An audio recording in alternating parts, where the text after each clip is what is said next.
vamos a iniciar. ¿Quién le gustaría orar para empezar? ¿Quién quiere orar el día de hoy? Ok, vamos a orar. Padre, te damos gracias por esta noche, te pedimos que nos cuides hoy y también te pedimos que la clase de hoy sea de edificación para todos los que están aquí presentes y también para los que puedan ver la transmisión del día de hoy. En nombre de Cristo Jesús, amén. Amén. Amén. Bueno, hoy vamos a la lección 35 y vamos a ver Juan 15 a partir del versículo 18 hasta Juan 16, 4. Juan 15 del 18. Entonces empezamos con Luis. Dice: si el mundo os aborrece, sabed que a mí me han aborrecido antes que a vosotros. Si fuerais del mundo, el mundo amaría lo suyo, pero porque no sois del mundo, antes yo os elegí del mundo, por eso el mundo os aborrece. Sí, el 20.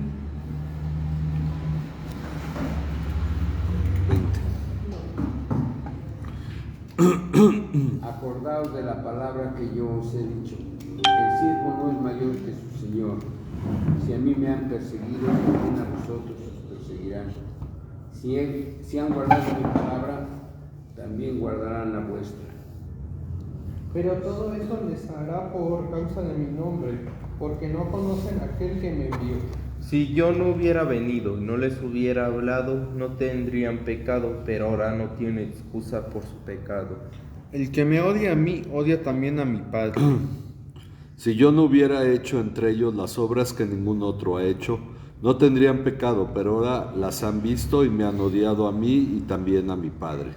Pero esto es para que se cumpla la palabra que está escrita en su ley: sin causa me aborrecieron.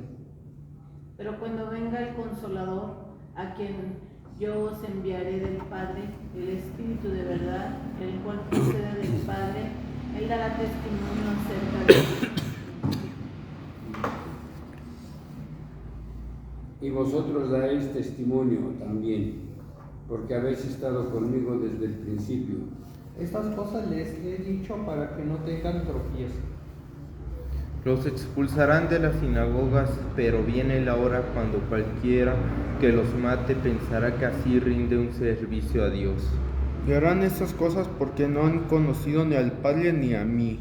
Pero les he dicho estas cosas para que cuando llegue la hora se acuerden de que ya les había hablado de ellas. Y no les dije estas cosas al principio porque yo estaba con ustedes. Ok. Bueno, dice, hay un contraste profundo entre el amor entre Jesús y los suyos con la actitud del mundo hacia Cristo y los suyos. Por esa razón, Él les ha estado preparando antes de partir del mundo, centrándose en el amor, pues es la forma en que darán testimonio, manifestando lo que el mundo no puede dar, pues aunque inventen ideas de tolerancia y afecto, solo quien es de Cristo ha sido capacitado para amar de la manera correcta. Ok, el mundo tiene una cosa, no puede hacer lo que hace el cristiano, no puede amar como ama el cristiano, por eso solo puede tratar de imitar. El cristiano es el que es capacitado para amar de la manera correcta. Pero bueno, ya Jesús habló del amor, ya habló de guardar sus mandamientos.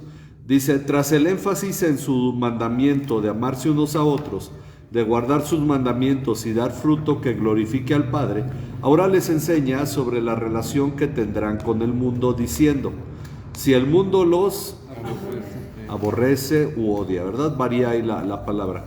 Aborrecer va más en cuanto a un menosprecio, hacer a un lado, desechar.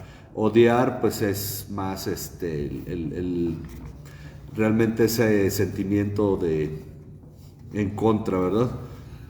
Bueno, aunque ambos ahí se relacionan. Bueno, si el mundo los odia, los aborrece, sepan que me ha aborrecido u odiado, como lo han puesto en el anterior, a mí antes que a ustedes, ¿ok? Si nosotros encontramos que el mundo no nos acepta por ser cristianos, debemos tener claro que ya hizo esto con Cristo. El mundo ha odiado a Cristo y lo hará con los suyos. No hay sorpresas, esto no debería sorprendernos en lo más mínimo. No hay sorpresas, solo cristianos ignorantes o tibios, pues todos aquellos que se quejan de que el mundo se burla del cristianismo, no respetan su religión, etc., es porque desean un cristianismo cómodo, muy al estilo de la cultura de placer en la que hoy vivimos. Entonces, cuando vemos que hay cristianos que dicen, ay, ¿por qué no respetan a Cristo? ¿Y por qué se burlan? Deberían de tener claro que eso va a ser el mundo. Jesús lo enseñó, pero la gente quiere que su vida cristiana sea cómoda y aceptada en el mundo para poder vivir un cristianismo cómodo. Pero Jesús es el que está señalando sobre esta oposición que habrá. Jesús les explica por qué esto en realidad pasará. Si ustedes fueran del mundo, si fueran del mundo, ¿qué haría el mundo? El mundo amaría lo suyo. Si fueran del mundo, el mundo amaría lo suyo.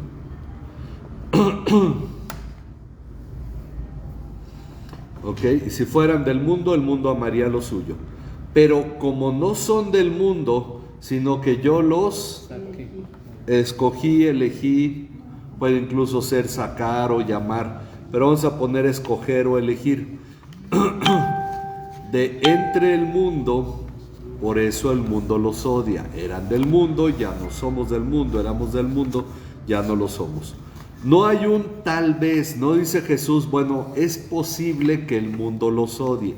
Tal vez el mundo los va a odiar, no hay tal cosa. Jesús lo hace de una manera enfática, no hay tal vez en toda la frase, sino una afirmación contundente de la reacción del mundo, el cual no ama al cristiano porque es ajeno a su sistema y valores.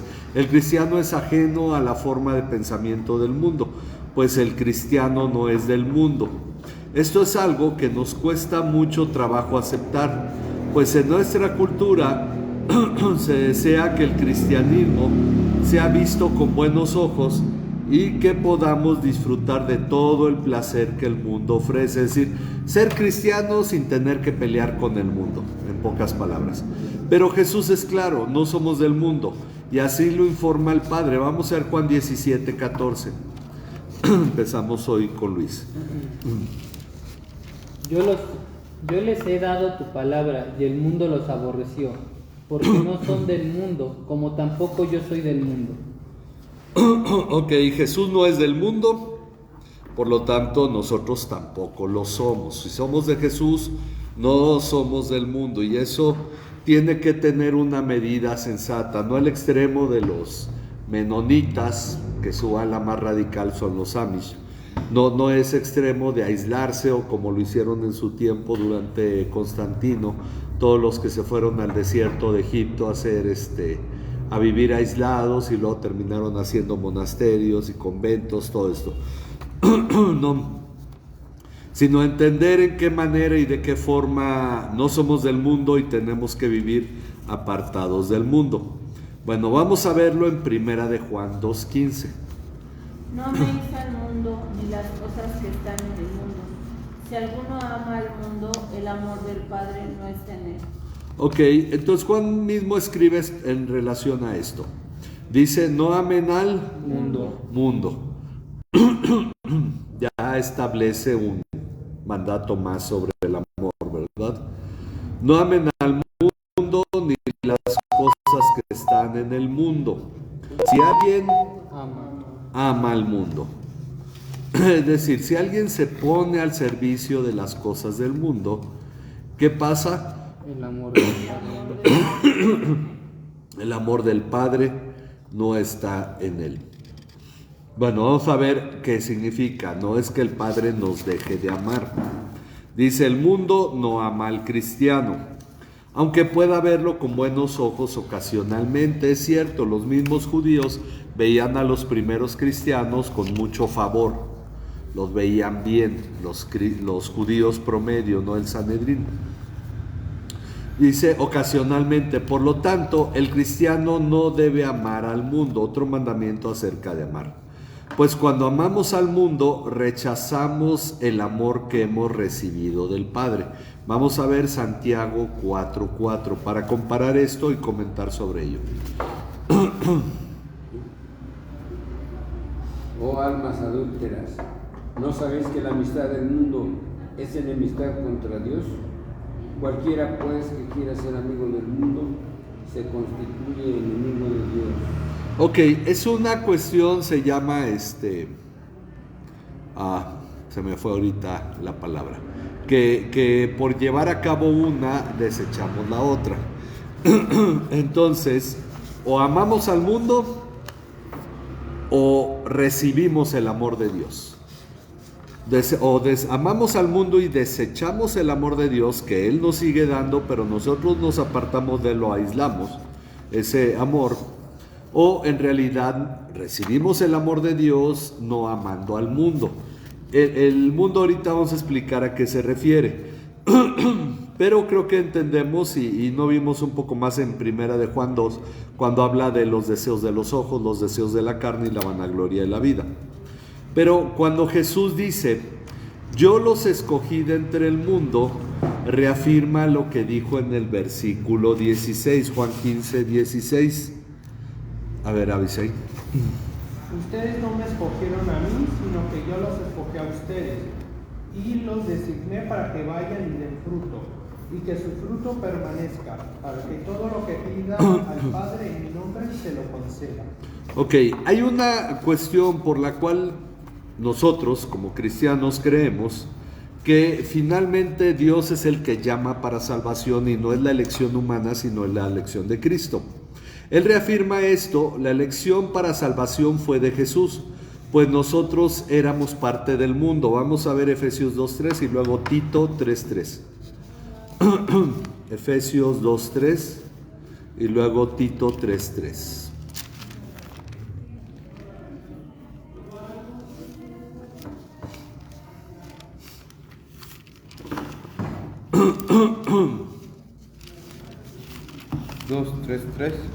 Dos, 2:3, Efesios 2:3.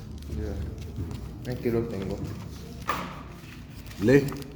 Entre ellos también todos nosotros en otro tiempo vivíamos en las pasiones de nuestra carne, satisfaciendo los deseos de la carne y de la mente, y éramos por naturaleza hijos de ira, lo mismo que los demás.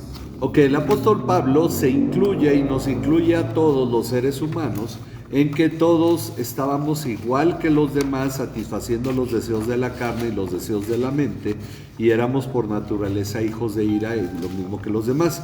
Bueno, no éramos diferente a los demás. Luego Tito 3:3.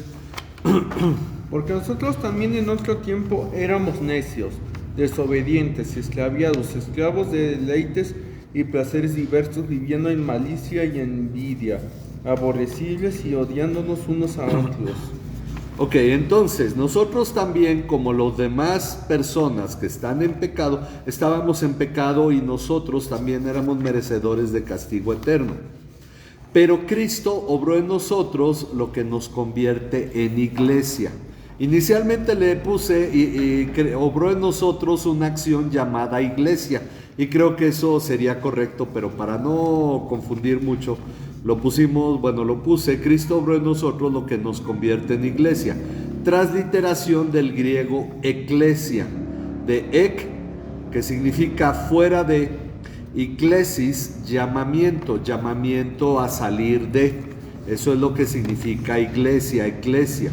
Por lo tanto, la iglesia es conformada por los que Jesús llamó a salir del mundo. Jesús dice, yo los escogí de entre el mundo. Ahora, ¿somos de Jesús? Ya no somos del mundo, porque estábamos en el mundo, éramos del mundo y Jesús nos llamó, y por eso somos la iglesia.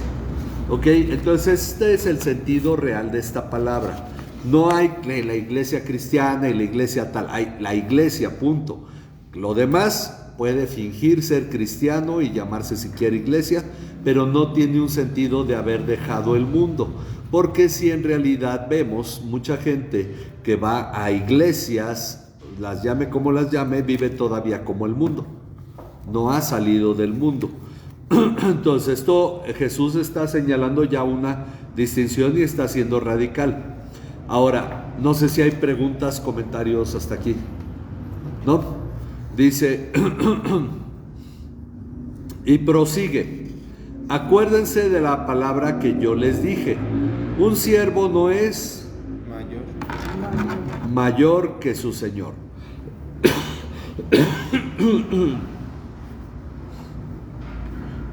Mayor que su Señor. Vamos a ver Juan 13:16. Por favor.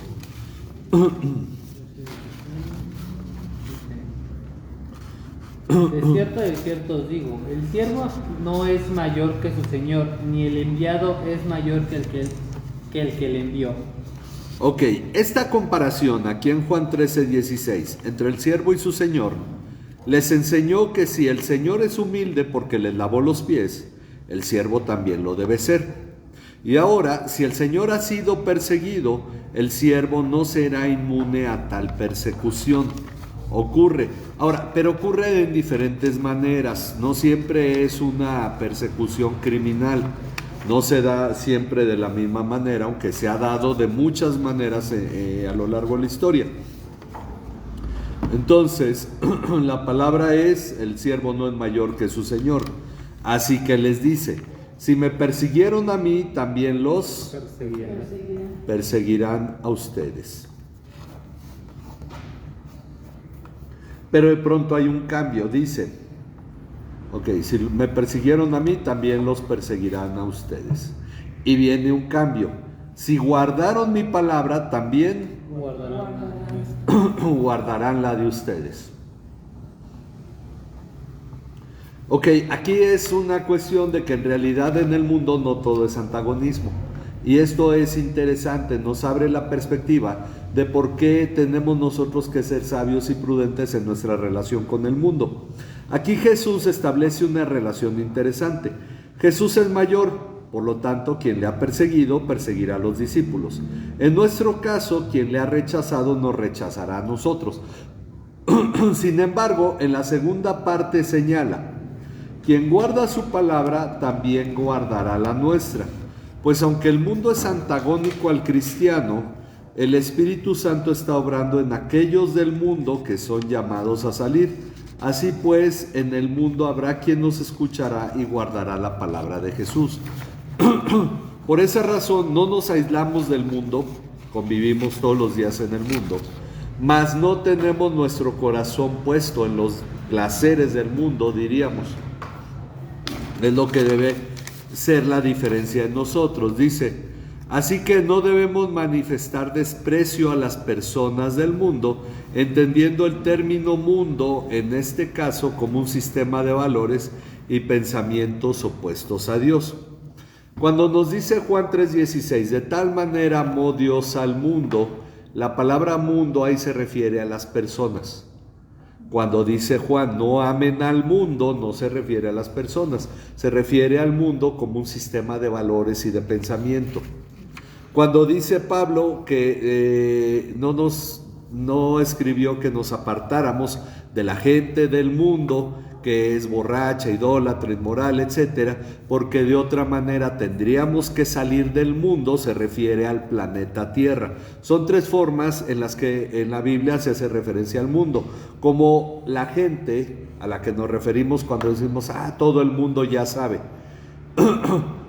El sistema de valores y forma de pensamiento es el mundo cuando lo hablamos en relación a ser enemigo del cristiano. Y el planeta Tierra, el mundo.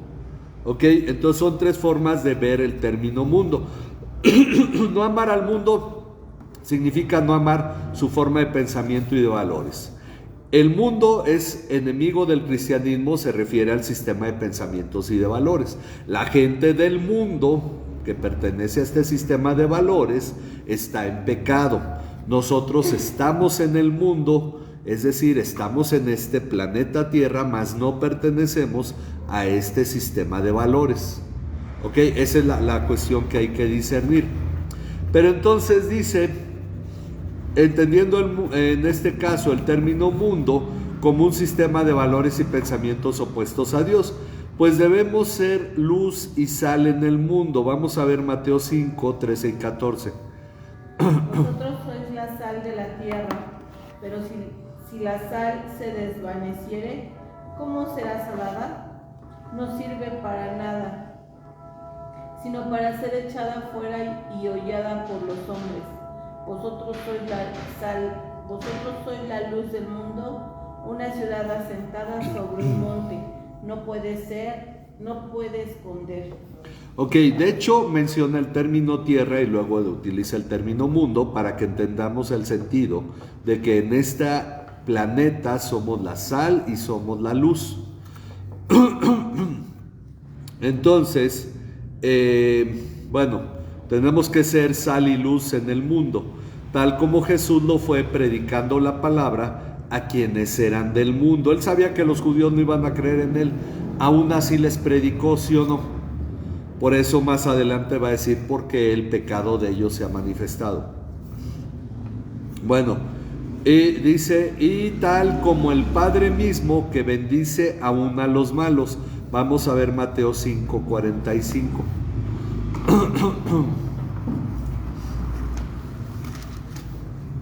Para que seáis hijos de vuestro Padre que está en los cielos, que hace salir su sol sobre malos y buenos, y que hace llover sobre justos e injustos.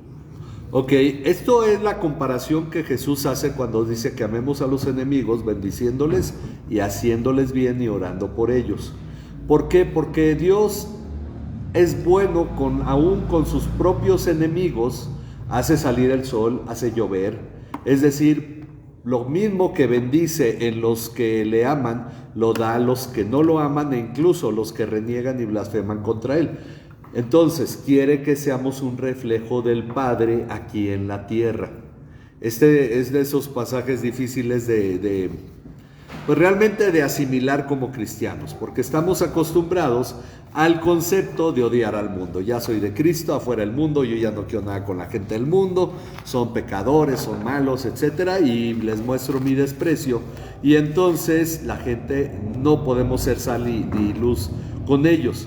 Pero por eso el pasaje dice que así como el Padre bendice aún a los malos, nosotros no podemos despreciar a la gente, no llegar a esos extremos como esa muchacha que decía, bueno, es que sí voy a la disco y a las fiestas y sí tomo con mis amigos para que cuando los invite a la iglesia vengan. O sea, ya eso ya es meterse al mundo y ya no es realmente ni siquiera bendecir ni manifestar ¿cómo se llama? Pues simpatía hacia la gente que está perdida, ¿no? Ya es meterse al mundo de lleno. Y decía, pues Jesús iba a los prostíbulos. No sé de qué Biblia saqué eso, pero bueno. Esto son extremos a los que se ha llegado, por un lado, despreciar a la gente, verla mal y señalarlos a todos como pecadores abiertamente, aunque obviamente están en pecado, pero lo que necesitan es nuestra ¿cómo se llama? Bueno, misericordia en nuestra parte. Mientras que el otro extremo, pues es el meterse lleno con ellos, ¿no? Y los dejamos igual en su pecado y ni siquiera somos un testimonio, como ahora todas estas teologías nuevas que salen tolerantes a todo porque no hay que señalar pecados. Bueno, ok, preguntas, comentarios sobre esta parte.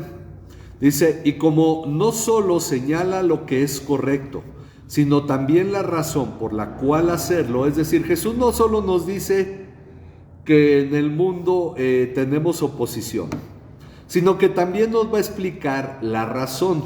Miren, esta es la diferencia entre una persona que solamente es capacitada y una persona que es formada. Una persona que es capacitada se le dice, por ejemplo, te voy a enseñar a manejar un serrucho. Entonces le enseñan a usar el serrucho, se mueve así y así le das. Una persona que realmente es instruida, se le dice, ve el filo del serrucho, ve la forma de la madera y se le enseña el por qué las cosas se hacen de esa manera. No solo se le enseña a hacerlas. Jesús realmente no solo nos dice qué es lo correcto que debemos hacer, sino las razones y la manera en que debemos hacerlo. Por eso Él explica por qué el mundo es opuesto a Jesús y a los suyos. Ok, Él dice, pero todo esto les harán por causa de mi nombre, porque no conocen a quién. Aquel que me envió. Ok.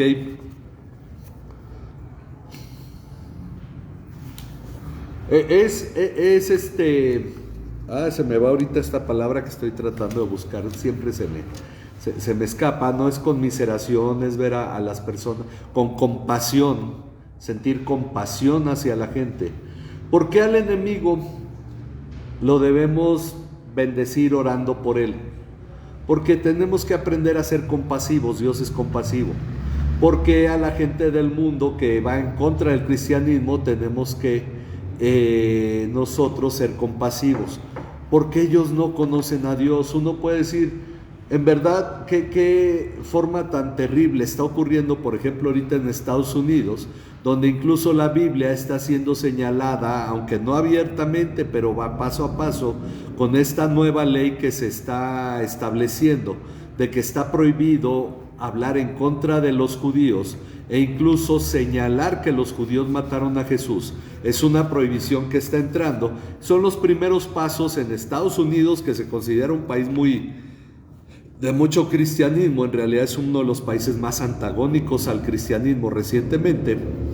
Pero uno ve a esos legisladores, esa gente que hace todas esas cosas malvadas, uno puede sentir odio hacia ellos, pero uno se da cuenta que todo lo que tienen es en este mundo, porque una vez que mueran todas esas personas van a un lago de fuego y azufre que arde por la eternidad.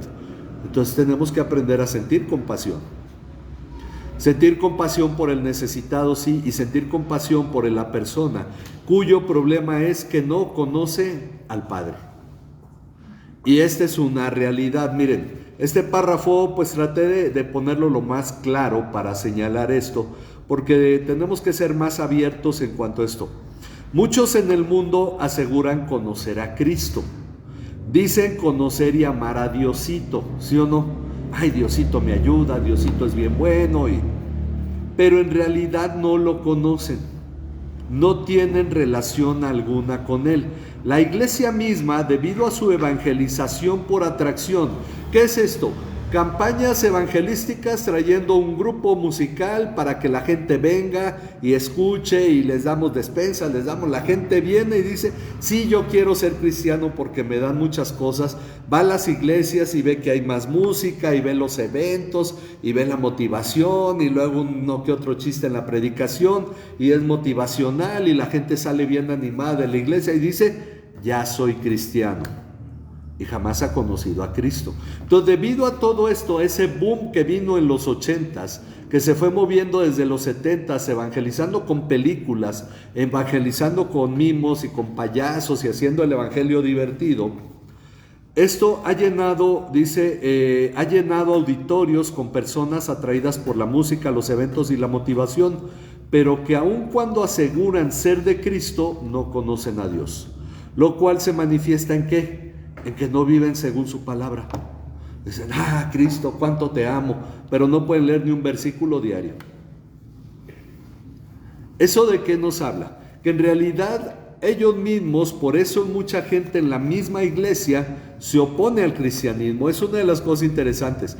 Pero aún en las iglesias, en los 56 años que llevo yo asistiendo a iglesias, prácticamente todos los domingos de mi vida, a excepción quizás de unos 4 o 5 domingos, he encontrado desde niño que incluso en las iglesias hay gente que se opone a la palabra de Dios. Entonces uno dice, ¿por qué encontramos esto? Porque aún el mundo, y hay gente del mundo que no conoce a Cristo, pero está en las iglesias, y muchos han llegado a ser pastores. Y muchos han llegado incluso a darse cargos, por eso se dan cargos encima. Ya soy pastor, ¿a dónde más puedo ascender? Pues ahora soy profeta, pues ya, ¿a dónde más? Ahora soy apóstol, ¿y qué sigue? Pues soy el arcángel, ¿y qué más sigue? Pues el querubín. Entonces se van escalando e inventando cosas, ¿no? No sé si vaya a salir otra cosa más adelante de todo esto, pero es gente que no conoce a Dios. ¿Y qué necesitamos nosotros? Tener compasión por esas personas. Porque sí lo hemos visto, personas que aun cuando van a la iglesia no tienen relación con Dios, no han nacido de nuevo. Dice, el no conocer al Padre no es un pretexto ante Dios. Jesús señala, y esto hablando de los judíos, si yo no hubiera venido y no les hubiera hablado, si yo no hubiera venido y no les hubiera hablado, no tendrían pecado. Los judíos podrían decir, oye Dios, pues es que jamás nos dijiste quién era el Mesías, por eso no creemos en él. Pero ¿qué pasó? Vino, hizo señales, dice, no les habría hablado, pero ahora no tienen excusa por su pecado. Ahora no tienen excusa por su pecado.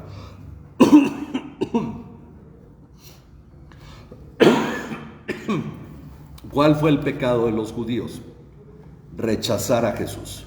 Lo que nos describió Juan en el capítulo 3, en el 19 y 20, cuando dice que la luz vino al mundo, pero los hombres amaron más las tinieblas que la luz, hablando de libre albedrío. El libre albedrío nos lleva lejos de Dios. Entonces vino y ellos vieron sus obras, oyeron sus palabras. Y a esta acusación añade, el que me odia o aborrece, como quieran ponerle, está más cortito odia, pero odia también a mi Padre. Ok, va a poner esta relación. Ellos no tienen excusa por su pecado porque yo vine y les hablé. Y el que me aborrece a mí o el que me odia a mí, odia también a mi Padre. Bueno, une ambas partes en la siguiente frase. Uniendo ambas partes resume.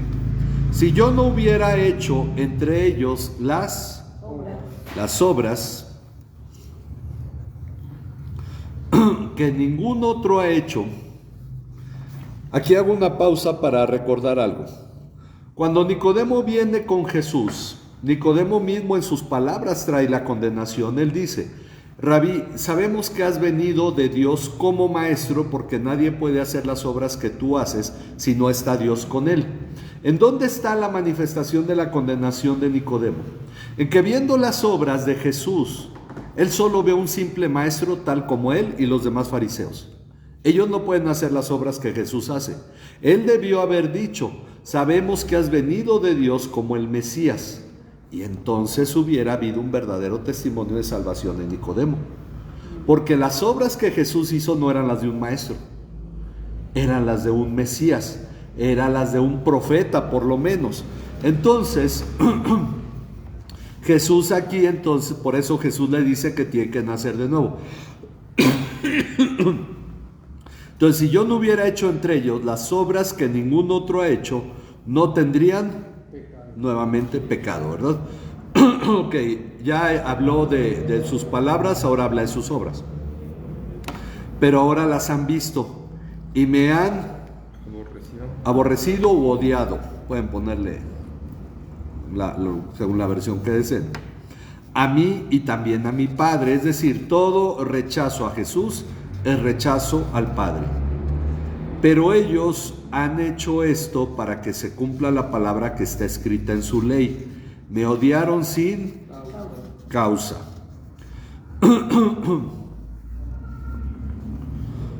Ok, Jesús habla esto específicamente de los judíos, pero esto se extiende a todo el ser humano en un sentido que vamos a ver ahorita, pero dice, no es por falta de revelación que el ser humano no cree en él.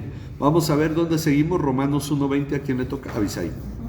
Romanos 1:20, luego vamos a ver Salmo 35:19 para que lo vayas buscando y Salmo 69:4 para que lo busquen de una vez. Salmo 35:19 y Salmo 69:4.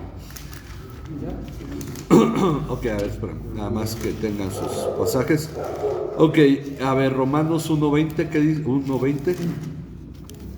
Porque desde la creación del mundo sus atributos invisibles, su eterno poder y dignidad, se han visto con toda claridad, siendo entendidos por medio de lo creado, de manera que ellos no tienen excusa. Ok, esto obviamente exime a los judíos porque los judíos sí creían en la existencia de Dios. Esto se extiende a los demás seres humanos, dice que no es por falta de revelación que el ser humano no cree. El ser humano puede conocer dos cosas: el eterno poder de Dios. Aquí hay las dos palabras de las dos versiones son lo mismo. Y su divinidad o deidad, dice en la Reina Valera. La nueva versión internacional la especifica un poco más, pone su naturaleza divina. A eso se refiere divinidad o deidad. Entonces, se puede conocer su eterno poder y su divinidad a través de la creación, de modo que no tienen excusa. Ok. Sin embargo, entonces ningún ser humano puede argumentar delante de Dios: no sabía que existías. Perdón, de hecho hay un himno, y es un himno que está equivocado, que dice que cuando la gente sea condenada por Cristo, ellos dirán: es que nunca me hablaron de Cristo, nunca me hablaron de su amor, nunca. Es un himno para chantajear al cristiano de: órale, vete a predicar, porque si no la gente va a ir a excusar.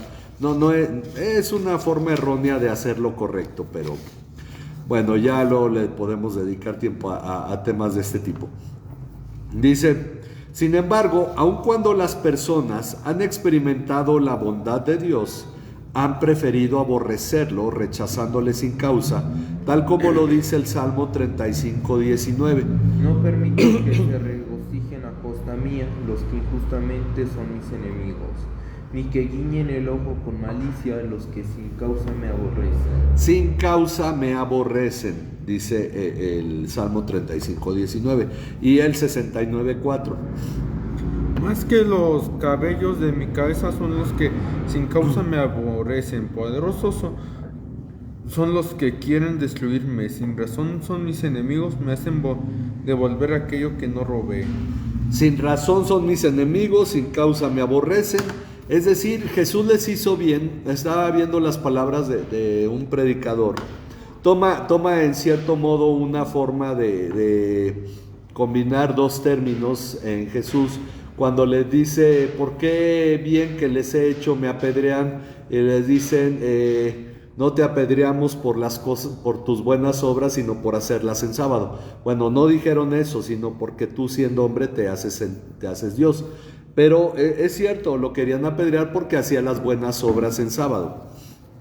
Entonces, sin causa lo aborrecían a pesar del bien que les había hecho.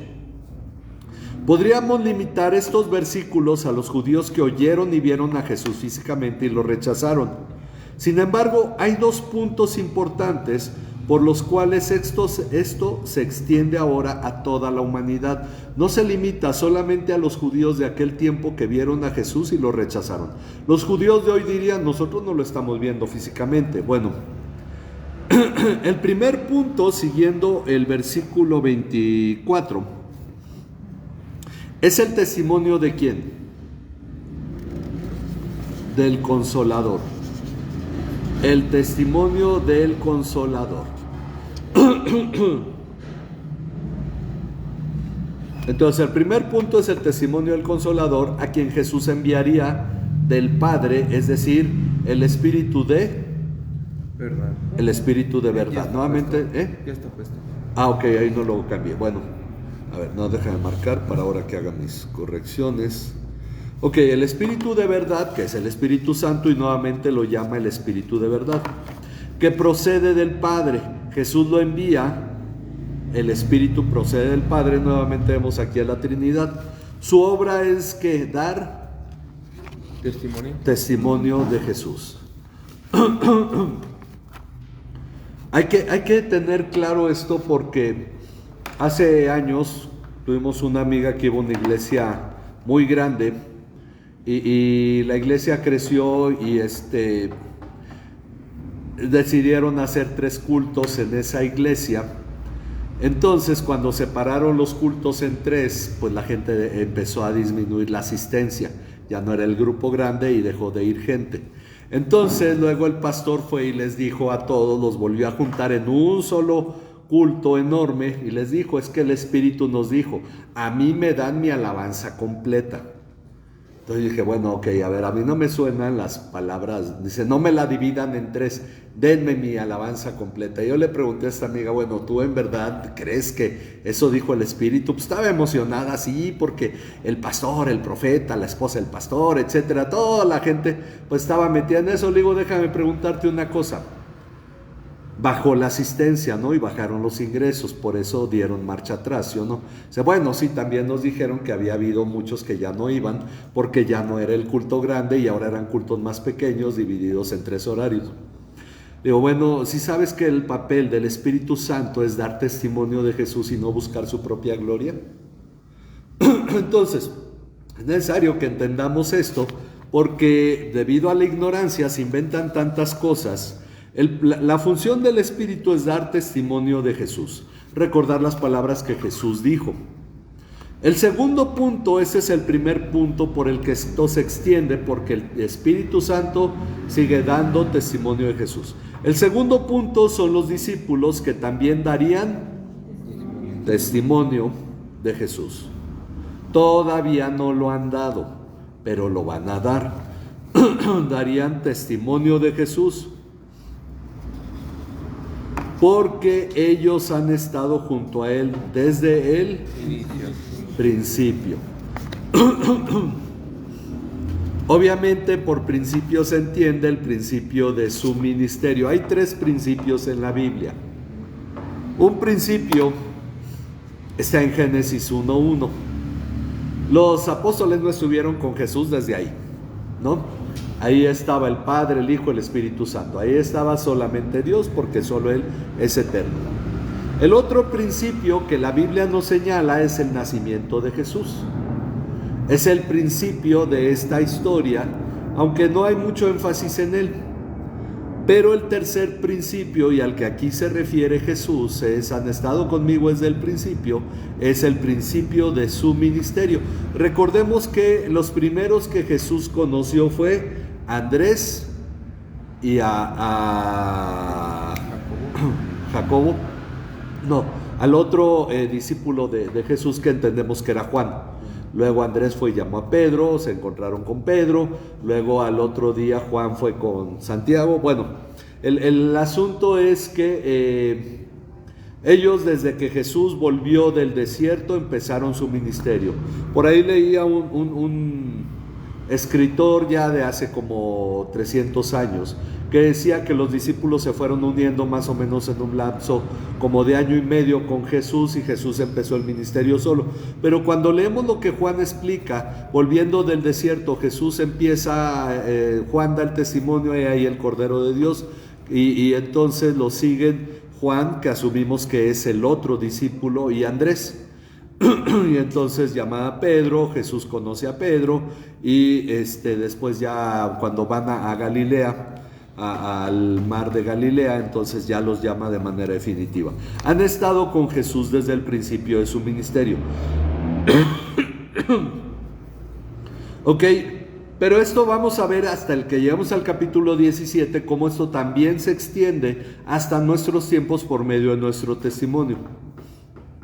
Pero nuevamente, como en el 13:19, vamos a ver qué dice Juan 13:19.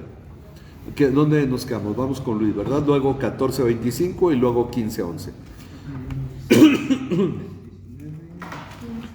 Juan 13:19. Desde ahora os lo digo antes de que suceda, para que cuando suceda creáis que yo soy. Ok, entonces Jesús les dice: esto que les estoy diciendo es para que cuando suceda recuerden que yo ya les había dicho. El 14:25. Os he dicho estas cosas estando con vosotros. Ok, entonces nuevamente es todo esto que les estoy diciendo es en este momento. Y 15:11. Estas cosas os he hablado para que mi gozo esté en vosotros y vuestro gozo sea cumplido. Ok, entonces también nuevamente habla de lo que les está hablando en ese momento. El capítulo 16 empieza diciendo: estas cosas les he dicho. Bueno, Jesús les señala el motivo de sus palabras. Estas cosas les he dicho para que no tengan tropiezo. Ok, no tengan tropiezo.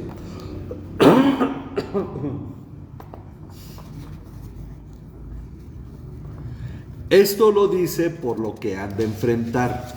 Es como esas palabras de aliento que primero desalientan, ¿no? Dicen, mira, no te vayas a poner mal, pero te voy a decir algo.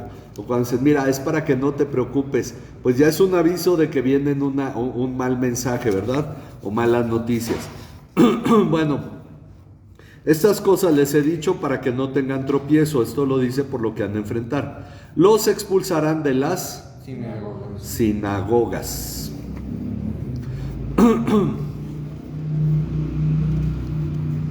Los expulsarán de la sinagoga. Recordemos esto, no es que los discípulos entran a la sinagoga y los agarran y los avientan y que ahí van a estar y no. Vamos a ver qué dice el Juan 13:19. Seguimos con Abisai, ¿verdad? Juan 9:22, perdón, y Juan 12:42. 9:22 y 12:42. Adelante. Sus padres dijeron esto porque tenían miedo a los judíos, porque los judíos ya se habían puesto de acuerdo en que si alguien confesaba que era el Cristo, que Jesús era el Cristo, fuera expulsado de la sinagoga. Ok, el que confesara que Jesús era el Cristo, lo iban a expulsar en la sinagoga, ya no lo iban a aceptar, pero esto también significaba ser limitado socialmente. Y luego el 12:42. Sin embargo, muchos aún de los gobernantes creyeron en él, pero por causa de los fariseos no lo confesaban para no ser expulsados de la sinagoga. Ok, entonces ya estaba esto desde ese tiempo. Quien confiese a Jesús como el Mesías será expulsado de la sinagoga. Muchos que iban a la sinagoga creían en él, pero no querían ser expulsados de la sinagoga. Esto significaba ser cortados de la sociedad, porque el que ya no fueras admitido en la sinagoga es algo como la excomunión. Una persona que era excomulgada de la iglesia en la Edad Media significaba que tampoco se le compraba lo que vendía o le vendían lo que la persona quería comprar. Era desechada de la sociedad, era algo semejante. Ok, entonces los expulsarán de las sinagogas, pero eso no es todo, sino que viene la hora cuando cualquiera que los mate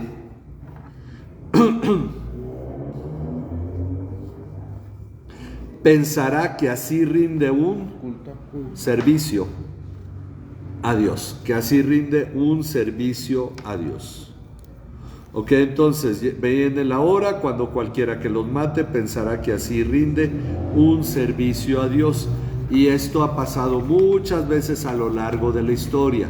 Yo creo que no todos los inquisidores estaban al tanto de las verdaderas intenciones de la Inquisición, y muchos quizás sí pensaban que era, quizás los de menor rango, ¿no?, que era una forma de glorificar a Dios. Los mayores sabían que era una forma de exterminar enemigos y de no perder el control político del país. Y les recuerda el motivo por el cual harán estas cosas. Harán estas cosas porque no han conocido.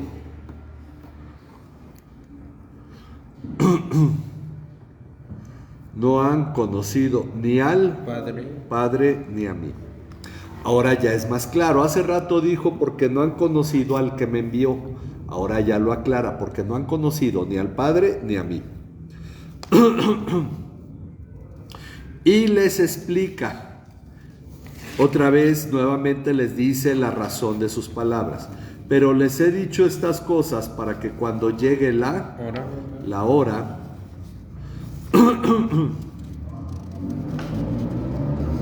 se acuerden, para que cuando llegue la hora, se acuerden que ya les había hablado de ellas. Por eso decimos, no hay sorpresas. El cristiano va a ser menospreciado por mucha gente, no por toda. Habrá quien sí tenga temor de Dios. Pero miren, acabamos de pasar de las campañas. En las campañas siempre se oyen estos mensajes de los candidatos que juntan a los pastores y que yo me comprometo a la libertad de culto, el apoyar a las iglesias y el servicio, apoyar sus proyectos, y los pastores aplauden, están bien contentos, se animan, se emocionan con ese candidato, pero luego el candidato va y habla con los mormones, los curas, habla con los con el LGBT, habla y a todos les dice exactamente las mismas palabras de aceptación y aprecio. El asunto es que uno en realidad no debe ser ingenuo de pensar que porque un político promete algo en realidad va a cumplir eso a favor de la iglesia, porque finalmente de quien dependemos es de Dios. Y el mundo en cualquier momento puede ver bien a la iglesia y después desecharla, o puede ver mal a la iglesia y después usarla. Constantino no es que se haya convertido a Cristo, es que el imperio era demasiado extenso, muy muy grande, desde Portugal hasta cerca de Persia, estaba muy extenso, y todo el norte de África, muy extendido, que la única, diríamos, organización que había en todo el territorio del imperio, él encontró que la única y que estaba conectada entre ella era la iglesia cristiana. Entonces, ¿qué dijo? Voy a hacer de la iglesia cristiana la estructura del imperio para poder controlar todo el imperio. Y él no se convirtió, pero supo usar a la iglesia, al menos durante su reinado. Él mantuvo el control del imperio. Luego, después de que él murió, sus hijos dividieron el imperio en dos, porque era demasiado que gobernar, y la iglesia pues obviamente ya estaba llena de gente que ni cristiana era, ni conocían a Dios, pero tenían todos los privilegios que el imperio les podía dar, y por eso se metieron ahí, y era gente que no tenía ni temor de Dios, y muchos que dejaron sus viejas religiones las metieron nuevamente en la iglesia cristiana, y de ahí vienen tantas cosas que vemos, de las que ya se han hablado mucho en otras ocasiones. Bueno, el asunto es que esto, incluso matar al creyente, al verdadero cristiano, muchos piensan que es rendir un servicio a Dios, porque no conocen en realidad ni a Jesús ni al Padre. Y les explica: pero les he dicho estas cosas para que cuando llegue la hora se acuerden que ya les había hablado de ellas. Y como parte de su discurso de despedida les dice: y no les dije estas cosas al principio.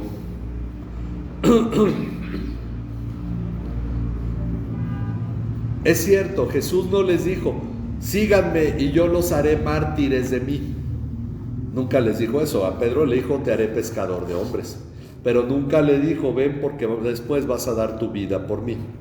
Ok, les dice: no les dije estas cosas al principio porque yo estaba con ustedes. Él los guardaba, Él los cuidaba. Y no era necesario que ellos lo tuvieran en cuenta en ese momento. Los discípulos vivieron todo esto en carne propia, pues el mensaje inicialmente era para ellos. Pero las características que produjeron esta situación no han cambiado. El mundo sigue en pecado, sin conocer a Cristo y al Padre. Los creyentes aún somos ajenos al mundo, es decir, el panorama es el mismo, por lo que el rechazo continúa, aun cuando por la gracia de Dios no se manifiesta con la misma violencia en todas partes y en todo tiempo. Bueno, ¿hay alguna pregunta, comentario?